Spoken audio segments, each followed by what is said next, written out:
ఎవరైనా సరే ఒక పరిపాలనకు రావాలనుకున్నటువంటి వాళ్ళు ప్రజలను ఆకట్టుకోవాలి, ప్రజలకు మంచి చేసి దగ్గర అవ్వాలనుకోవాలి. ఈ విధంగా ప్రజల్ని ఊళ్ళకు ఊళ్ళు బెదిరించి దళితులందరినీ ఊళ్ళలోంచి తరిమేస్తా ఆడపిల్లలను అన్యాయంగా చెరుస్తున్నటువంటి వాళ్ళకి అండగా ఉంటూ పవన్ కూడా అట్లా తోడయ్యాడు, వాళ్ళకి తోడయ్యాడు. ఈ ముగ్గురు కలిసి ఈరోజు రాష్ట్రాన్ని ఎంత సర్వనాశనం చేయిస్తున్నారంటే, సర్వనాశనం అయిపోయింది ఆల్రెడీ.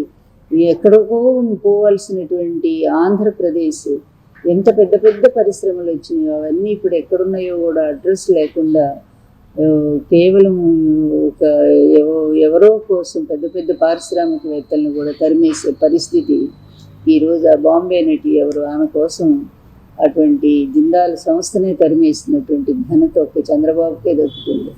నా దృష్టిలో ఈ చంద్రబాబు రాజకీయవేత్త కాదు. అలాగే లోకేష్ అంతకంటే చెప్పాలి అంటే అసలు అంత పనికి మాలినవాడు, పనికి మాలినవాడు. అట్లాంటి వాడిని ప్రజలు కాదు, పార్టీ కూడా ఊహించలేదు. వాళ్ళ అవకాశం కోసం ఏదైనా పదవుల కోసం పొగడొచ్చేమో కానీ అతని ముందు, కానీ బయట అందరికీ తెలుసు, మేధావులు కానీ ప్రజలు కానీ ఎవరు యాక్సెప్ట్ చేయని వాళ్ళు ఎవరంటే ఈ తండ్రి కొడుకులు. వీళ్ళు ఎప్పుడు కూడా స్వతహాగా గెలవరు, అవకాశవాద రాజకీయాలతో ముందుకు వచ్చేటువంటి వాళ్ళు.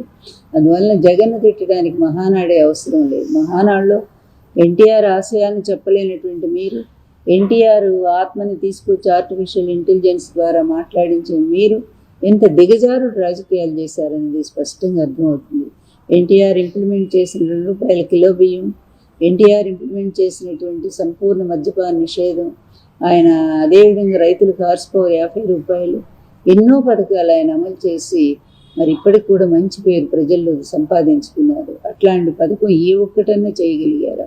ఇళ్ళు కూడా మద్యాన్ని పారిస్తూ కుటుంబాల సర్వనాశనానికి తోడ్పడుతున్నటువంటి మీరు ఎన్టీఆర్ పేరు ఎత్తే అర్హత ఉందా? ఆయన ఎంత క్షోభిస్తుందో ఆయన ఆత్మ. ఎన్టీఆర్ గారు నాకు కూడా చెప్పారు వచ్చి కల్లో, ఇదిగో వీళ్ళు ఈ విధంగా నా పేరు ఉపయోగించుకొని ప్రజలను తప్పుదారి పట్టిస్తూ ఉన్నారు. ఈ విధంగా ఇంత దుర్మార్గానికి పరాకాష్ట. నేను ఏనాడైనా ఈ చంద్రబాబుని నేను పొగిడానా? చంద్రబాబు లాంటి నీచుడు లేడని చెప్పాను కదా. అలాంటిది ఇతను ఈ విధంగా చెప్పి పైగా ఆయన కొడుకును కూడా పొగిడించుకోవటం అనేది నాకు పరమ అసహ్యంగా ఉంది. నా ఆత్మ క్షోభిస్తూ ఉందని ఎన్టీఆర్ గారు నాకు కూడా చెప్పారు. అదే నేను కూడా చెప్తా ఉన్నాను. అందువల్ల అది మహానాడు కాదు, ఒక పీడానాడు అని చెప్పుకోవాల్సిన అవసరం ఉంది.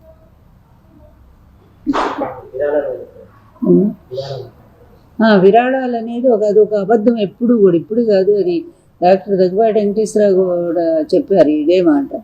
గతంలో ఇప్పుడు కూడా ఈ విరాళాలు అనేది ఆయన ఈ విధంగా తన సంపాదించినటువంటి అవినీతి సొమ్ముని కూడా మళ్ళీ నల్లధనాన్ని తెల్లధనంగా మార్చుకోవటం కోసం ఈ చంద్రబాబు విరాళాలని పెడతారు. లేకపోతే కోట్ల రూపాయలు ఒక్క రోజులో ఎవరిస్తారండి? ప్రజలంతా అల్లాడిపోతుంటే ఆ పేద ప్రజలే కదా అంతా కూడా. అలాంటి ప్రజలు నీకు కోట్ల రూపాయలు ఇవ్వగలరా? పోనీ ఒకళ్ళిద్దరు ఇచ్చినా ఏదో 5 కోట్లు 10 కోట్లు వస్తాయి తప్ప 100 కోట్లు ఎక్కడ వస్తాయి? అది ఇప్పుడే కాదు, చంద్రబాబు నాయుడు మొదటి నుంచి అధికారంలో సంపాదించిన అవినీతి సొమ్మునంతా కూడా ఈ విధంగా మహానాడు పేరుతో విరాళాలు అనే పేరుతో దాన్ని వైట్ మనీగా కన్వర్ట్ చేసుకుంటూ ఉంటాడు. ఇంతెందుకండి, అది స్కామ్లో మన స్కిల్ స్కామ్లో దొరికినటువంటి డబ్బు పార్టీ ఫండ్ రూపంలో పార్టీ మెంబర్షిప్గా ఇచ్చినటువంటి డబ్బుగా చూపించినటువంటి అది కూడా బయటకు వచ్చింది కదా అట్లాగా. అందువల్ల ఎప్పుడు కూడా ఇంతే దొంగదారిలో సంపాదించే డబ్బుని ఈ విధంగా వైట్ మనీ చేసుకోవటానికి విరాళాల పేరుతో అతను చేస్తూ ఉంటాడు. ఇది ఎప్పటి నుంచో అతను చేస్తున్న ఒక పెద్ద క్రిమినల్. నిజం చెప్పాలంటే ఒక పెద్ద మోసం, ఇది ఒక పెద్ద మోసం.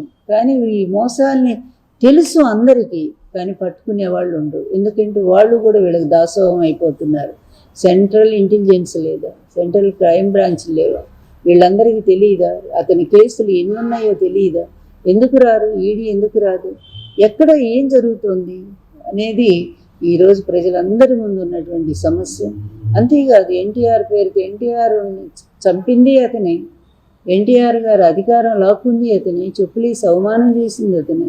మళ్ళీ ఎన్టీఆర్ విజ్ఞాన్ ట్రస్ట్ అని ట్రస్ట్ పెట్టి దాని పేరుతో ఫారెన్ నుంచి అక్కడ విరాళాలని 1000 కోట్లు, అదంతా కూడా వాళ్ళు విరాళాలు ఎంత ఇచ్చారో నాకు తెలియదు, కానీ అంత అయితే ఇవ్వరు కదా. కానీ ఆ విధంగా కూడా ఇతను బ్లాక్ మనీని వైట్ చేసుకున్నాడు. అతి తెలివితేటలు, డబ్బు సంపాదించడంలో అతను మించిన వాళ్ళు ఎవరు లేరు. #1 రిచెస్ట్ సీఎం అని చెప్పి మొన్ననే కదా చూసాం మనం. భారతదేశం అత్యంత ధనవంతుడైన ముఖ్యమంత్రి చంద్రబాబు నాయుడు అనేది. అందువలన ఎక్కడి నుంచి వచ్చింది 2 ఎకరాల పెద్ద మనిషికి ఇంత డబ్బు ఎక్కడి నుంచి వస్తూ ఉంది అంటే వాటికేం సమాధానం చెప్పరు, ఏమీ చెప్పరు.